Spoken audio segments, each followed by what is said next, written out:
तो इस लेक्चर में हम लोग देखेंगे माइक्रो कंट्रोलर 8051 के इंस्ट्रक्शंस के बारे में और आगे सक्सीडिंग लेक्चर्स में हम लोग उसके प्रोग्रामिंग के ऊपर कुछ क्वेश्चंस देखेंगे। तो आगे शुरू करते हैं। सबसे पहले टोटल जो 8051 का इंस्ट्रक्शन सेट है उसमें टोटल 49 इंस्ट्रक्शंस हैं और उन 49 इंस्ट्रक्शंस को निमोनिक्स को हमने डिवाइड करा है 5 ग्रुप्स में, जैसे कि हमने 8085 और 8086 में करा था, बिल्कुल सेम उसी तरीके से।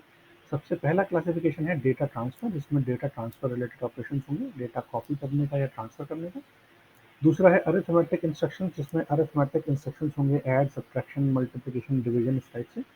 लॉजिकल इंस्ट्रक्शंस में हम एंड और नॉट इस टाइप के ऑपरेशंस करेंगे, एक्सॉर वगैरह। बूलियन या बिट मैनिपुलेशन इंस्ट्रक्शंस वो इंस्ट्रक्शंस हैं जो सिंगल बिट पर ऑपरेट किए जाएंगे, ये हम ऑलरेडी डिस्कस कर चुके हैं, बट यहाँ पर भी हल्का सा brief idea with the help of some examples देखेंगे। और नेक्स्ट है प्रोग्राम ब्रांचिंग इंस्ट्रक्शंस, जो भी कंट्रोल इंस्ट्रक्शंस होते हैं वो ब्रांचिंग इंस्ट्रक्शंस के थ्रू जंप वगैरह वो सारे के सारे हम लोग यहाँ देखेंगे। तो आइए वन बाय वन शुरू करते हैं। सबसे पहली कैटेगरी है डेटा ट्रांसफर ऑपरेशंस और data instructions. Data transfer instructions में हमारे पास मूव, ये हम ऑलरेडी देख भी चुके हैं, मूव डेटा मूव करने के लिए। मूव सी भी हम ऑलरेडी इसको एक एग्जांपल के थ्रू समझ चुके हैं एड्रेसिंग मोड्स में। मूव सी मतलब मूव कोड, अगर कोड सेगमेंट के अंदर कोई डेटा है तो वहाँ अगर मुझे मूव कराना है, जैसे कि हम लुकअप टेबल के थ्रू उसको कॉल करते हैं। Next is move C, MOCX, move external data, है ना। उसके अलावा हमारे पास दो स्टैक रिलेटेड ऑपरेशंस हैं, पुश एंड पॉप। उसके बाद अगर मुझे एक्सचेंज करना है डेटा किसी रजिस्टर्स के बीच में तो मैं एक्सचेंज कमांड यूज़ कर सकता हूँ। और अगर मुझे लोअर ऑर्डर डेटा के दो रजिस्टर्स के बीच में जो लोअर ऑर्डर डेटा है उसको एक्सचेंज करना है, then I will use XCHD command. तो टोटल 7 इंस्ट्रक्शंस है मेरे पास जो ये डेटा ट्रांसफर ऑपरेशन से रिलेटेड है।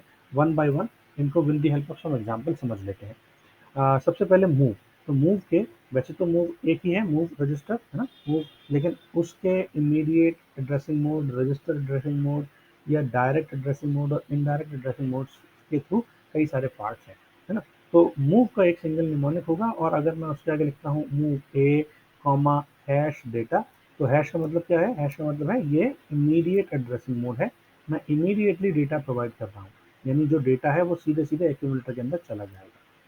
सिमिलरली अगर move A comma R N है, ये रजिस्टर्ड एड्रेसिंग मोड है, यानी रजिस्टर का डेटा आर एन यानी R0 से लेकर के R7 उसका डेटा सीधे सीधे एक्यूमुलेटर के अंदर चला जाएगा। अगर मैं लिखता हूँ move A comma direct, that means वो जो डायरेक्ट मेमोरी एड्रेस है वो एड्रेस मैंने दिया है और उस एड्रेस पर जो डेटा है वो डेटा मेरा एक्यूमुलेटर में चला जाएगा।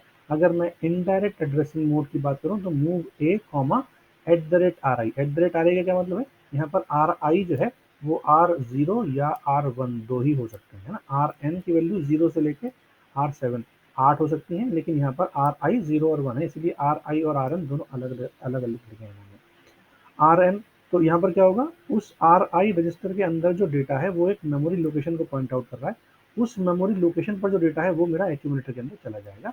This is indirect memory, indirect addressing. अगला इंस्ट्रक्शन है move RN comma hash data, किसी रजिस्टर पेयर के अंदर जनरल इमीडिएट डेटा को भेजना, है ना। यही सेम मैंने ए पर करा था, यही सेम पांच चारों कैटेगरी में अब किसमें करूंगा, तीन कैटेगरी है यहाँ पर, रजिस्टर किसी भी जनरल पर्पज रजिस्टर के अंदर ये डेटा कॉपी करूंगा, ठीक है। उसके अलावा अगर मैं देखूं यहाँ पे, तो एक है डायरेक्ट डेटा, डायरेक्ट लोकेशन पर भी मैं एक्यूमुलेटर से डेटा भेज सकता हूँ, या रजिस्टर का भी डेटा, किसी जनरल पर्पज रजिस्टर का डेटा भी मैं डायरेक्ट लोकेशन पर भेज सकता हूँ, या दो अलग अलग डायरेक्ट लोकेशंस मैंने दी हैं मूव कमांड के थ्रू, मैं उन लोकेशंस पर भी डेटा को सेंड कर सकता हूँ एक लोकेशन से दूसरी लोकेशन पर। डायरेक्ट @RI, ये इनडायरेक्ट एड्रेसिंग मोड होगा क्योंकि यहाँ पर मैं @ लगा रहा हूँ, यानी उस RI रजिस्टर पर जो डेटा है वो एक लोकेशन को पॉइंट आउट कर रहा है, उस लोकेशन पर जो डेटा है वो उठ करके जो डायरेक्ट लोकेशन मैंने दी है वहाँ पहुँच जाएगा, ठीक है। Similarly direct direct comma hash data, that means ये अब इमीडिएट एड्रेसिंग मोड की तरह कंसिडर नहीं होगा क्योंकि यहाँ पर मैं डायरेक्ट मेमोरी लोकेशन दे रहा हूँ, है ना। ऑल्दो मैं इमीडिएट डेटा भी प्रोवाइड कर रहा हूँ, लेकिन ये डायरेक्ट एड्रेसिंग मोड का पार्ट होगा, इमीडिएट का नहीं होगा, ठीक है। सिमिलरली @RI, ये इनडायरेक्ट एड्रेसिंग मोड हो गया, मैं उस लोकेशन जो कि R0 और R1 के थ्रू पॉइंट आउट करी जा रही है, उस लोकेशन पर मैं ए का डेटा, एक्यूमुलेटर का डेटा भेज रहा हूँ। सिमिलरली ये मेरी इनडायरेक्ट होगी, है ना, @RI डायरेक्ट, तो ये डायरेक्ट और इनडायरेक्ट में हम डायरेक्ट को प्रेफरेंस देंगे, डायरेक्ट मेमोरी एड्रेसिंग होगी। सिमिलरली @RI और हैश डेटा, ये कायदे में इमीडिएट और इनडायरेक्ट दोनों होनी चाहिए, बट इनडायरेक्ट को प्रेफरेंस दी जाएगी तो इनडायरेक्ट, ठीक है। क्यों ऐसा हो रहा है? क्योंकि हम, आप ध्यान से देखें, ये जो ऑपरेंड है ना, जो डेस्टिनेशन है, वो मेरा मुझे बता रहा है कि एड्रेसिंग मोड कौन सा है, ठीक है। और अगर 16 बिट डेटा पर ऑपरेशन करना है तो DPTR इमीडिएट 16 बिट का डेटा, तो 16 बिट का डेटा ऑटोमेटिकली DPTR रजिस्टर के अंदर चला जाएगा। ये हैश है, इसका मतलब इमीडिएट एड्रेसिंग मोड है, automatically it will be immediate addressing mode. इसके अलावा हमारे पास कुछ इंस्ट्रक्शंस और हैं मूव के, जैसे मूव सी। तो मूव सी का हम ये वाला एग्जांपल देख ही चुके हैं, move A comma @A plus DPTR। जैसे लुकअप टेबल में हम लोग DPTR यानी उस लुकअप टेबल का एड्रेस, स्टार्टिंग एड्रेस मुझे पता है और किस लोकेशन पर डेटा मुझे उस लोकेशन से फैच करना है। अगर मैं एक्यूमुलेटर के अंदर वो कंटेंट रखता हूँ तो और उन दोनों कंटेंट को जोड़ देता हूँ, तो जो मेमोरी लोकेशन बनती है वो डेटा मेरा ए के अंदर आ जाए, है ना। वो डेटा बेसिकली कोड होगा, तो code pointed by A plus DPTR will move to A. ये मेरा मूव सी का कमांड हो गया और इसको इंडेक्स एड्रेसिंग मोड के थ्रू बोलते हैं, इनको बोलते हैं, ठीक है। @A प्लस PC यानी प्रोग्राम काउंटर प्लस ए अगर जोड़ दूं तो वो डेटा भी मैं ए के अंदर ला सकता हूँ, ये भी इंडेक्स एड्रेसिंग मोड है। और अगर इनडायरेक्ट एड्रेसिंग मोड होगी, जैसे यहाँ पर @RI, ठीक है, तो यहाँ पर क्या होगा, ये इनडायरेक्ट एड्रेसिंग मोड है, ये डेटा भी बेसिकली इस डेटा, क्योंकि ये तो 16 बिट की मेमोरी लोकेशन हो गई A प्लस DPTR या A प्लस PC वाली, लेकिन there may be a chance कि अगर मैंने 8 बिट की मेमोरी में ही कोई data as a code store करके रखा है, तो वहाँ पर भी मैं यहाँ पर मूव सी कमांड का इस्तेमाल कर सकता हूँ। ऐसे ही मूव एक्स है, मूव एक्स मतलब एक्सटर्नल डेटा, तो ऑब्वियसली DPTR कोई एक्सटर्नल मेमोरी लोकेशन को पॉइंट आउट कर रहा है, तो वहाँ पर मैं डेटा ए के अंदर भेज दूँ, या ए के डेटा को मैं किसी लोकेशन पर भेजूँ जो RI रजिस्टर के थ्रू पॉइंट आउट करी जा रही है ना। ये दोनों ही इनडायरेक्ट एड्रेसिंग मोड होंगे। तीसरा, अगर मैं DPTR के थ्रू पॉइंट आउट होने वाली रजिस्टर पर लोकेशन पर डेटा भेजूँ ए का, ये भी मेरा इनडायरेक्ट एड्रेसिंग मोड का ही पार्ट होगा। इसके अलावा दो इंस्ट्रक्शंस हैं stack related, push and pop, तो ये सीधे सीधे डायरेक्ट है ना। पुश कर रहा हूँ मैं, दैट मीन्स मैं स्टैक पॉइंटर के अंदर डेटा को भेज रहा हूँ, है ना। पुश कर रहा हूँ तो डायरेक्ट डेटा को स्टैक पॉइंटर के अंदर भेज रहा हूँ। पुश रिलेटेड ऑपरेशन जितने भी होंगे वो स्टैक पॉइंटर के ऊपर ही होंगे। तो पुश है या पॉप है, दो ही इंस्ट्रक्शंस हैं। तो या तो मैं अगर डायरेक्ट डेटा पुश करना चाह रहा हूँ, दैट मीन्स मैं पुश कर रहा हूँ डेटा को स्टैक पॉइंटर के अंदर, और पॉप कर रहा हूँ तो स्टैक पॉइंटर का डेटा उठ के कहाँ चले जाएगा, डायरेक्ट लोकेशन पर चला जाएगा, ठीक है। सिमिलरली एक्सचेंज, तो एक्सचेंज के तीन पार्ट है मेरे पास, RN मतलब एक्यूमुलेटर के कंटेंट को एक्सचेंज कर दे, R0 से लेकर के R7, ये रजिस्टर एड्रेसिंग हो गई। अगर मैं डायरेक्ट भेजता हूँ तो एक्यूमुलेटर के कंटेंट को उस डायरेक्ट बाइट से एक्सचेंज कर दे जो डायरेक्ट मेमोरी पर रिलेटेड है, पर लोकेटेड है। और @RI मतलब ये इनडायरेक्ट एड्रेसिंग मोड हो गई, उस लोकेशन पर जो डेटा है वो डेटा एक्यूमुलेटर से एक्सचेंज कर दे, और वो लोकेशन मुझे पॉइंट आउट करी जा रही है R0 या R1 रजिस्टर के द्वारा, है ना। तो ये तीन टाइप के एड्रेसिंग मोड हैं जहाँ पर हम एक्सचेंज कमांड का यूज़ करते हैं।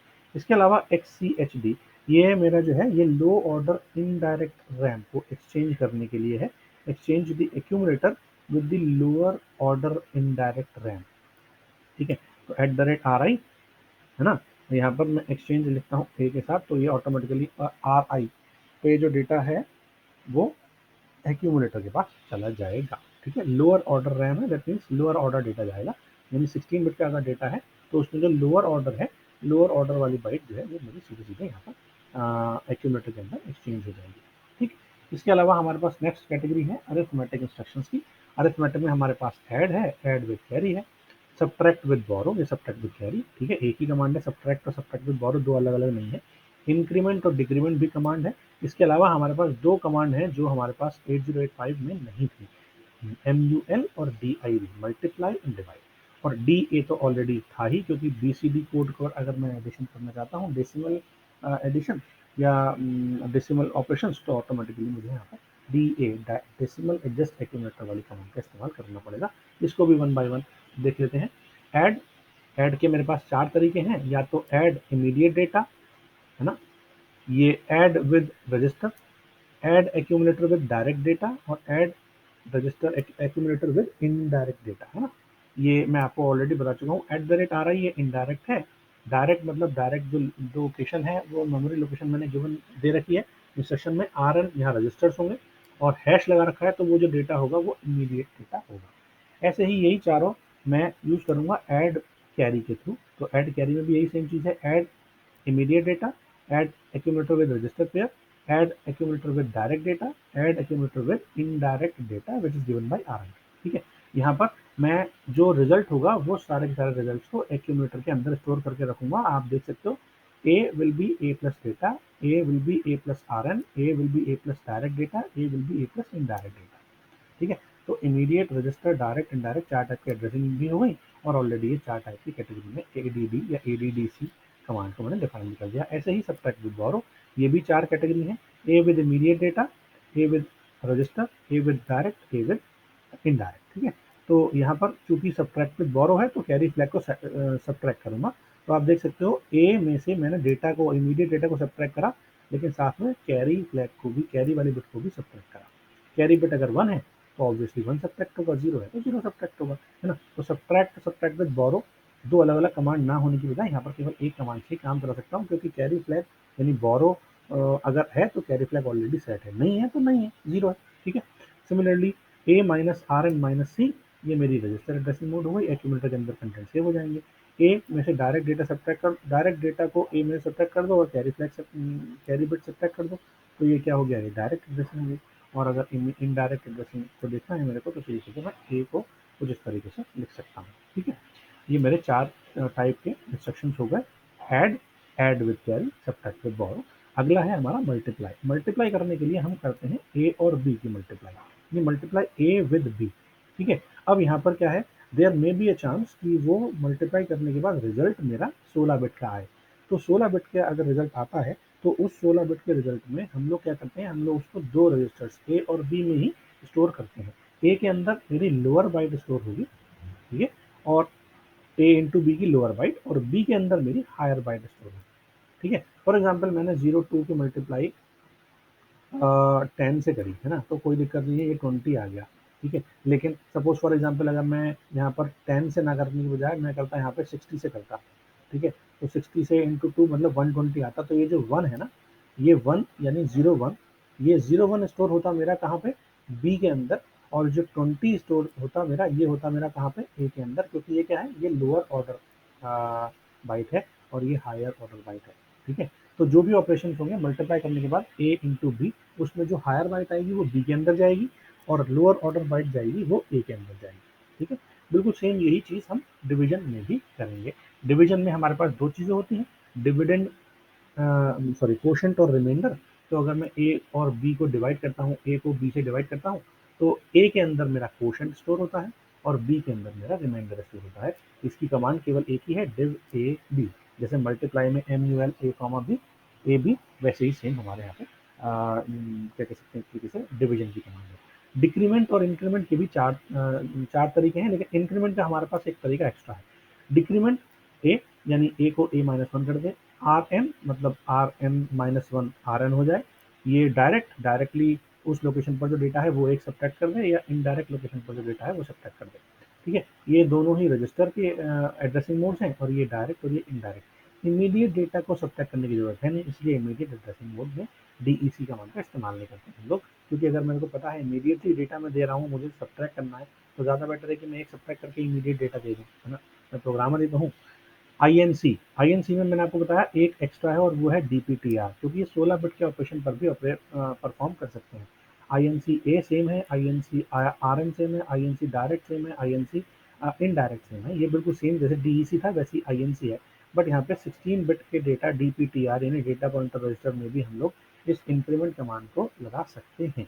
ठीक है, तो DPTR will be DPTR plus one, that's it. बाकी सारे यहाँ पर क्या हो जाएगा, जब मैं इंक्रीमेंट कर रहा हूँ तो प्लस वन, इंक्रीमेंट कर रहा हूँ रजिस्टर में प्लस वन, इंक्रीमेंट कर रहा हूँ डायरेक्ट में प्लस वन, इंक्रीमेंट कर रहा हूँ इनडायरेक्ट में लोकेशन पर प्लस वन। ठीक है, ये सारे क्या हो जाएंगे, अरिथमेटिक इंस्ट्रक्शन के पार्ट हो जाएंगे। अगला इंस्ट्रक्शन है डी ए, तो D A that means decimal adjust accumulator. अगर मेरा निबल पर कैरी आता है यानी ऑक्सिलरी कैरी सेट होता है, तो automatically it will add 6 in the nibble, that's it. तो वो मेरा डेसिमल एडजस्ट एक्यूमुलेटर है। ठीक है, ऑक्सिलरी कैरी फ्लैग सेट होने पर ही DAA कमांड काम करेगी, 6 ऐड करेगी, अदरवाइज हेक्साडेसिमल और डेसिमल दोनों सेम हो जाएंगे अगर मेरा ऑक्सिलरी कैरी पर डेटा ऑक्सिलरी कैरी सेट नहीं होता है तो। अगला है लॉजिकल इंस्ट्रक्शंस। लॉजिकल इंस्ट्रक्शंस में आप देख सकते हो logical and, logical or, logical XOR, clear register, complement register, rotate left with carry, rotate right with carry and swap. ठीक है। एंड सिंपली आप इसको एग्जांपल से समझ लेते हैं। एंड के मेरे पास कितने तरीके हैं।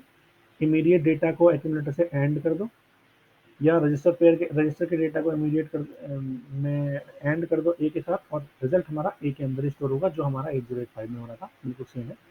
ए डायरेक्ट डेटा को एंड कर दो ए के साथ, या इनडायरेक्ट डेटा को एंड कर दो ए के साथ। इसके अलावा दो तरीके और हैं।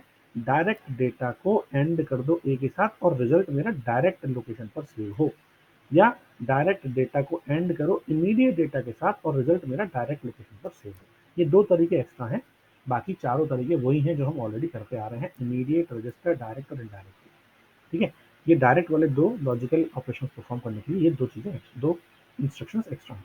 सिमिलरली और अगर करना है तो और करने के लिए इमीडिएट डेटा के साथ और कर दो एक्यूमुलेटर को, या रजिस्टर के डेटा के साथ ऐड और कर दो, या डायरेक्ट डेटा के साथ या इनडायरेक्ट डेटा के साथ। और ये दो तरीके और हैं, direct accumulator with A and store the result in direct location, या direct with immediate data and store the result in direct location. ये और लॉजिकल और लॉजिकल एंड क्या है ये ऑलरेडी आप लोग जानते ही होंगे आई थिंक। ठीक है। XRL लॉजिकल XOR, इसके भी यही सेम 6 तरीके हैं, 4 कॉमन और 2 ये। डायरेक्ट लोकेशन पर भी मैं डेटा सेव कर सकता हूँ और डायरेक्ट लोकेशन पर मैं इमीडिएट डेटा के साथ भी क्या कर सकता हूँ, एक तरीके से लॉजिकल XOR कर सकता हूँ परफॉर्म। ठीक है। अगेन वही इमीडिएट, रजिस्टर, डायरेक्ट और इनडायरेक्ट 4 एड्रेसिंग मोड ये हैं और 2 मेरे डायरेक्ट के एक्स्ट्रा हैं। ठीक। इसके अलावा मेरे पास जो लॉजिकल इंस्ट्रक्शंस हैं सिंगल बिट पर ऑपरेट करने वाले, वो है सिंगल बिट पर नहीं, सिंगल इंस्ट्रक्शन के थ्रू क्लियर एक्यूमुलेटर। ये एक्यूमुलेटर की कंडीशन को 0 0 कर देगा। ठीक है। कॉम्प्लीमेंट एक्यूमुलेटर, ये ए का कॉम्प्लीमेंट कर देगा, यानी ए का कॉम्प्लीमेंट जो है वो ए के अंदर आ जाएगा, 0 का 1 और 1 का 0। जितने भी नंबर ऑफ 1s हैं उसकी जगह 0 हो जाएगा, जितने नंबर ऑफ 0 है उनकी जगह 1 हो जाएगा, ये कॉम्प्लीमेंट कर देगा। रोटेट एक्यूमुलेटर लेफ्ट, ये बिल्कुल सेम वैसी कमांड है जो हम ऑलरेडी माइक्रो प्रोसेसर 8085 में कर चुके हैं। रोटेट एक्यूमुलेटर लेफ्ट, लेकिन इसमें कैरी इंक्लूड नहीं है तो कैरी को रोटेट नहीं करना। ठीक है।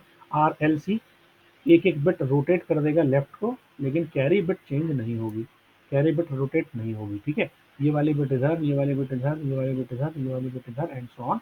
ठीक है। इस तरीके से हम रोटेट करते जाएंगे और ये वाली बिट इधर आ जाएगी मेरी, कैरी बिट मेरी अगर जो भी है कैरी, वो कैरी चेंज नहीं होगा, कैरी शिफ्ट, कैरी रोटेशन में पार्ट नहीं लेगा। लेकिन अगर मैं रोटेट करता हूँ एक्यूमुलेटर को थ्रू कैरी, तो ऑटोमेटिकली कैरी बिट भी मेरी रोटेट होगी। मतलब ये वाला डेटा यहाँ आएगा, ये वाला इधर, ये तो जा ही रहा सेम, और ये डेटा जो है वो यहाँ ना आने के बजाय, यहाँ ना आने के बजाय वो यहाँ आएगा अगर मैं कैरी के थ्रू करता हूँ तो। ठीक है। सिमिलरली यही सेम चीज रोटेट एक्यूमुलेटर राइट और rotate accumulator right through carry, इन दोनों कमांड में भी यही सेम चीज चलेगी। ठीक है। अगर थ्रू कैरी है दैट मीन्स अब मैं कैरी को यहाँ लूंगा और बाकी डेटा को इधर लूंगा। रोटेट राइट कर रहा हूँ तो ऑटोमेटिकली ये बिट इधर शिफ्ट होती चली जाएगी, है ना। और ये वाला डेटा इधर आएगा अगर मैं थ्रू कैरी की बात करता हूँ, और अगर विदाउट कैरी की बात करता हूँ तो ये डेटा इधर आएगा। That's it. अगला है स्वैप ए का क्या मतलब है, मेरे एक्यूमुलेटर में जो 8 बिट है उसमें 4 बिट ये और 4 बिट ये, इनको बोलते हैं निबल्स, है ना। 4 बिट को बोलते हैं निबल्स। तो अगर मैं इन निबल्स को स्वैप करता हूँ, ये इधर आ जाए और ये वाले निबल इधर आ जाए, सपोज 0 2 है तो वो 0 2 जो है वो 2 0 हो जाए। ठीक है। तो ऐसे केस में मैं स्वैप कमांड का इस्तेमाल करूंगा, स्वैप ए। दैट मीन्स वो 2 को लोअर निबल बना देगा और 0 को हायर निबल बना देगा। That's it. इसके अलावा है हमारे पास बूलियन या बिट मैनिपुलेशन इंस्ट्रक्शंस। तो हम कुछ इंस्ट्रक्शंस ऑलरेडी पढ़ चुके हैं, clear, set bit, clear bit, है ना, set bit, move single bit को, jump on carry flag set, jump on no carry set, jump on specific bit is set, jump on no specific bit is set, या jump on specific bit is not set, jump on specific bit set but clear the bit, ये already हम पढ़ चुके हैं ना। Bit wise and करना है, bit wise और करना है, या बिट वाइज बिट कॉम्प्लीमेंट करना है, ये मेरे इंस्ट्रक्शंस हैं बिट मैनिपुलेशन या Boolean instructions. One by one देख लेते हैं। CLR, इसके केवल दो चीजें हैं, दो ही टाइप हैं, या तो मैं C दे दूं कैरी फ्लैग को, कैरी बिट को सेट कर दूं या रीसेट कैरी बिट को क्लियर कर दूं, या मैं किसी जनरल बिट को, किसी जनरल पोर्ट की बिट को मैं रीसेट कर दूं या सेट कर दूं, ठीक है, रीसेट कर दूं, क्लियर कर दूं, ठीक है।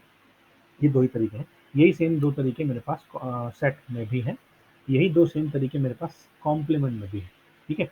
मैं किसी कैरी फ्लैग की बिट को सेट कर सकता हूँ, कैरी फ्लैग की बिट को क्लियर कर सकता हूँ, या कैरी फ्लैग की बिट को कॉम्प्लीमेंट कर सकता हूँ, या किसी जनरल बिट को कॉम्प्लीमेंट कर सकता हूँ, जनरल बिट को सेट कर सकता हूँ, या जनरल बिट को क्लियर कर सकता हूँ, ठीक है। सिमिलरली मेरे पास एंड लॉजिकल एंड, अगर मैं बिट वाइज करना चाहता हूँ तो मैं इस बिट को सी के साथ, यानी सी यानी कैरी फ्लैग के साथ बिट को एंड करके इसका कॉम्प्लीमेंट, सॉरी, इसको स्टोर कर सकता हूँ कैरी फ्लैग के अंदर। और ये दो तरीके से हो सकता है। अगर मैं यहाँ पर डिवाइड वाला साइन लगा दूंगा, ये है ना, ठीक है, तो ऑटोमेटिकली इस बिट का कॉम्प्लीमेंट मेरा ऐड होगा। और अगर मैं सीधे सीधे A N L C comma bit लिखता हूँ तो मैं उस बिट को कैरी फ्लैग के साथ एंड करूंगा और स्टोर करूंगा रिजल्ट को कैरी फ्लैग के अंदर ही, ठीक है। इसके अलावा लॉजिकल और के भी यही दो तरीके हैं, बिट वाइज लॉजिकल और, अगर मैं कॉम्प्लीमेंट को, बिट के कॉम्प्लीमेंट को कैरी फ्लैग के साथ और कर रहा हूँ और कैरी फ्लैग के अंदर ही स्टोर कर रहा हूँ रिजल्ट, या फिर मैं इंडिविजुअल बिट को कैरी फ्लैग के साथ ऐड और करके कैरी फ्लैग के अंदर ही, यानी कैरी बिट के अंदर ही स्टोर कर रहा हूँ रिजल्ट को, ठीक है। सिमिलरली मैं मूव कमांड का भी दो ही टाइप से इस्तेमाल कर सकता हूँ, या तो बिट यानी इंडिविजुअल बिट को कैरी फ्लैग के अंदर मूव कर दो, या कैरी फ्लैग को इंडिविजुअल बिट के अंदर मूव कर दो, ठीक है। तो यहाँ पर बिट जो है वो मूव कर रही है कैरी फ्लैग के अंदर, यहाँ पर कैरी फ्लैग जो है वो मूव कर रहा है बिट के अंदर, ठीक। Jump, jump on no carry, jump on bit, jump on no bit, ठीक है। तो ऑटोमेटिकली मैं ये जंप करूंगा उस लोकेशन पर, जो लोकेशन पर, जो लोकेशन मैं यहाँ पर दूंगा, इंस्ट्रक्शन के साथ दूंगा, और तब जब मेरा कैरी फ्लैग की वैल्यू 1 हो। जंप मैं करूंगा इस लोकेशन पर जब मेरा कैरी फ्लैग जो है वो 0 है, यानी सेट नहीं। जंप करूंगा मैं स्पेसिफिक बिट पर, किसी पर्टिकुलर पोर्ट से आने वाली इनपुट बिट पर अगर 1 मिलता है तो मैं जंप करूंगा, और जंप करूंगा स्पेसिफिक बिट पर अगर वो सेट नहीं है तो, यानी 0 है, तब जंप करूंगा। और ये कंडीशन है जेबीसी, जंप करूंगा जब मैं किसी डायरेक्ट बिट को बोलता हूँ कि 1 है, लेकिन उस बिट को हाथ के हाथ क्लियर भी कर दूंगा। तो ये मेरे बिट मैनिपुलेशन इंस्ट्रक्शंस हो जाएंगे। इसके अलावा लास्ट कैटेगरी है हमारी प्रोग्राम और ब्रांचिंग इंस्ट्रक्शंस की। तो प्रोग्राम ब्रांचिंग इंस्ट्रक्शंस में मेरे पास कई सारे जंप या कॉल वाले तरीके हैं, है ना। तो अगर मैं लॉन्ग जंप या एब्सोल्यूट जंप या शॉर्ट जंप, तीन टाइप की जंप है। जंप, अगर ए एक्यूमुलेटर मेरा 0 हो तो, अगर एक्यूमुलेटर 0 ना हो तो जंप करे, ठीक है। CJNE, कंपेयर करो, जंप कर दो अगर इक्वल ना हो, ठीक है। कंपेयर करो और जंप कर दो अगर इक्वल ना हो। फॉर एग्जाम्पल मैंने कंपेयर करा ए को आर के साथ, है ना, और अगर वो दोनों इक्वल है तो जंप ना हो, अगर वो दोनों नॉट इक्वल है तो जंप कर जाए, ठीक है। तो कंपैरिजन करने के थ्रू हम लोग इसको जंप कर सकते हैं, या फिर डिक्रीमेंट कर दो और जंप कर दो अगर वो 0 ना हो, ठीक है। जैसे हम यहाँ पर जब हम 8085 में प्रोग्राम बनाते थे तो 8085 में क्या करते थे, jump on carry, jump on no carry, ये jump on 0, jump on no 0, ये jump on positive, jump on negative, plus और माइनस, बिल्कुल सेम वही चीज़। लेकिन यहाँ पर हम उस दो अलग अलग इंस्ट्रक्शन ना यूज़ करके कि मैं कंपेयर करूँ और फिर वो 0 आए तो 0 फ्लैग को चेक करूँ, यहाँ पर मैं सीधे सीधे एक ही कमांड बोलता हूँ, CJNE, दैट मीन्स कंपेयर कर दो और जंप करो अगर इक्वल ना हो, not equal then jump, compare, not equal then jump, ठीक है। और डिक्रीमेंट करो, एक रजिस्टर के अंदर सपोज मैंने 5 स्टोर करा दिया और 5 बार मेरे को लूप चलाना है, मैं हर बार एक बार डिक्रीमेंट करूँ और चेक करूँ कि उसकी वैल्यू 0 नहीं है। 0 नहीं है इसका मतलब मेरे को दोबारा वो प्रोसेस करनी है, तो ऑटोमेटिकली मैं दोबारा चला गया। और अगर 0 है तो वो जंप ना करे, तो वो अगले इंस्ट्रक्शन को एग्जीक्यूट कर दे। तो ऑटोमेटिकली यहाँ पर मैं डिक्रीमेंट और फिर उसके बाद कंपेयर वाली इंस्ट्रक्शन या जंप ऑन 0 या जंप ऑन नो 0 वाली दो अलग अलग कमांड ना लिखने के बजाय मैं केवल एक कमांड से काम चला सकता हूँ। NOP, नो ऑपरेशन, यहाँ पे भी है, 8085 में भी था। लॉन्ग कॉल और एब्सोल्यूट कॉल, रिटर्न फ्रॉम सब रूटीन, रिटर्न फ्रॉम सब रूटीन, रिटर्न फ्रॉम इंटरप्ट, ये है RETI, ठीक है। और जंप, अनकंडीशनल जंप है, अगर किसी एक पर्टिकुलर एड्रेस पर जंप करना है अनकंडीशनली बिना किसी कंडीशन के, then also jump is possible. One by one इनकी सारी कमांड्स को देख लेते हैं। अगर ए कॉल करता हूँ एब्सोल्यूट कॉल, तो एब्सोल्यूट कॉल की रिक्वायरमेंट हमें तब पड़ेगी जब मेरे पास एड्रेस, ये जो 11 बिट का एड्रेस है, ये 11 बिट का एड्रेस मेरा पीसी के अंदर पहुंच जाए, ठीक है, और मैं अपने पीसी यानी प्रोग्राम काउंटर की वैल्यू को स्टोर कर दूं 2 ऐड करके स्टैक पॉइंटर के बाद, क्योंकि 2 ऐड करने के बाद जो अगली लोकेशन है, अगली लोकेशन में मुझे 11 बिट का एड्रेस मिलेगा, है ना, यहाँ पर मेरे को एक्चुअल में जाना है, कॉल यानी उस सब रूटीन को कॉल एग्जीक्यूट करना है। तो वो एड्रेस मेरा जब मैं वापस आऊंगा तो कहाँ मिलेगा, मुझे स्टैक पॉइंटर के अंदर मिल जाएगा, इसलिए वो 2 ऐड करने के बाद मैंने उसको स्टोर कर दिया कहाँ, स्टैक पॉइंटर के अंदर। तो यहाँ पर 2 चीज़ होंगी, पीसी के अंदर मेरा एड्रेस आ जाएगा और स्टैक पॉइंटर के अंदर मेरा पुरानी वाली 2 लोकेशंस ऐड करने के बाद जो एड्रेस आएगा वो, ठीक है। लॉन्ग कॉल, यहाँ पर मेरा एड्रेस 16 बिट का है, तो 16 बिट का एड्रेस मेरा सीधे-सीधे पीसी के अंदर चला गया और स्टैक पॉइंटर के अंदर अब मैं 3 ऐड करूँगा, यहाँ पर ये इंपॉर्टेंट चीज़ है, और यहाँ पर हम 3 बाइट्स को यूज़ करते हैं, इस इंस्ट्रक्शन में 3 बाइट यूज़ होंगी 2 की जगह, ठीक है। RET return from subroutine, automatically stack pointer जो है वो मेरा डेटा पीसी को भेज देगा और पीसी में अगला कमांड, पीसी के अंदर अगली कमांड का एड्रेस आ गया, वहाँ से मैं एग्जीक्यूशन चालू कर दूंगा। रिटर्न फ्रॉम इंटरप्ट, ऑटोमेटिकली अगर इंटरप्ट से वापस आना है, रिटर्न करना है, तो रिटर्न कर सकता हूँ। बिल्कुल सेम जैसे मैंने कॉल था ऐसे ही जंप कर सकता हूँ, 2 टाइप की, एब्सोल्यूट और लॉन्ग। एब्सोल्यूट में 11 बिट का डेटा और लॉन्ग कॉल में 16 बिट का डेटा। यहाँ पर सीधे-सीधे जंप कर रहा हूँ, तो एड्रेस मेरा पीसी के अंदर चला जाएगा। There will be no change in the SP, stack pointer में कोई चेंज नहीं होगा, केवल पीसी अपडेट हो जाएगा। 16 बिट का डेटा एड्रेस के फॉर्म में पीसी के अंदर चला जाएगा। शॉर्ट जंप, सॉरी हाँ शॉर्ट जंप, ठीक है। शॉर्ट जंप में हम क्या करते हैं, पीसी प्लस 2 प्लस ये जो भी लोकेशन है ना, ये जो भी लोकेशन है, ये लोकेशन का डेटा मैं क्या करूँगा, इस पीसी के अंदर भेज दूँगा। ये मेरी शॉर्ट जंप हो जाएगी। और jump, jump on zero, jump on no zero, आपको पता ही है। जंप मैं तब करूँगा जब मैं ए और डीपीटीआर के डेटा को ऐड करके उस लोकेशन पर जाता हूँ, तो ये मेरी जंप हो जाएगी। दैट मीन्स ए और डीपीटीआर को ऐड कर दो और जो डेटा बना उसको पीसी के अंदर भेज दो, वो एक मेमोरी लोकेशन होगी और उस मेमोरी लोकेशन पर वो जंप कर जाएगा, ठीक है। जंप ऑन जीरो, अगर ए जीरो है तो जंप कर दे कहाँ पर, पीसी प्लस रिलेटिव लोकेशन जो भी मैंने दी है यहाँ पर, है ना। और अगर जंप ऑन नो जीरो है यानी ए नॉन जीरो है तो जंप कर दे PC plus R E L location पर। इसके अलावा ये 3 कमांड्स और हैं, सी जे एन ई, बल्कि कुछ और भी हैं, 3 नहीं, सी जे एन ई, ए डायरेक्ट और एल, है ना। ध्यान ध्यान से देखो, कंपेयर करता है वो डायरेक्ट ए के साथ, डायरेक्ट यानी मेमोरी लोकेशन जो भी है उसको ए के साथ कंपेयर करता है, और जंप करता है पीसी प्लस उस रिलेटिव लोकेशन के साथ, पर अगर वो इक्वल नहीं होते हैं तो। अगर इक्वल होते हैं तो वो अगला इंस्ट्रक्शन एग्जीक्यूट करने लगेगा, वो जंप नहीं करेगा। बिल्कुल सेम, यही सेम चीज़, ए को वो इमीडिएट डेटा के साथ कंपेयर करेगा, और अगर नॉट इक्वल है तो पीसी प्लस रिलेटिव लोकेशन पर वो जंप कर जाएगा, ठीक है। रजिस्टर को इमीडिएट डेटा के साथ वो कंपेयर करेगा और उस रिलेटिव लोकेशन में पीसी ऐड करने के बाद उस लोकेशन पर जंप कर जाएगा, अगर वो नॉट इक्वल है तो। ये सी जे एन ही है, एन ई मतलब नॉट इक्वल, ठीक है। सिमिलरली मैं यहाँ पर कंपेयर करता हूँ उस इनडायरेक्ट लोकेशन पर आर आई के थ्रू इमीडिएट डेटा के साथ, और अगर वो कंपेयर करने के बाद नॉट इक्वल होते हैं तो जंप करता हूँ कहाँ पे, पीसी प्लस लोकेशन पर, ठीक है। डी जे एन जेड ये 2 ही है केवल, decrement and jump when non zero, ठीक है। डिक्रीमेंट करो रजिस्टर को, और अगर नॉन जीरो हो तो उस रिलेटिव लोकेशन में पीसी को जोड़ दो और वहाँ पर जंप कर जाओ, ठीक है।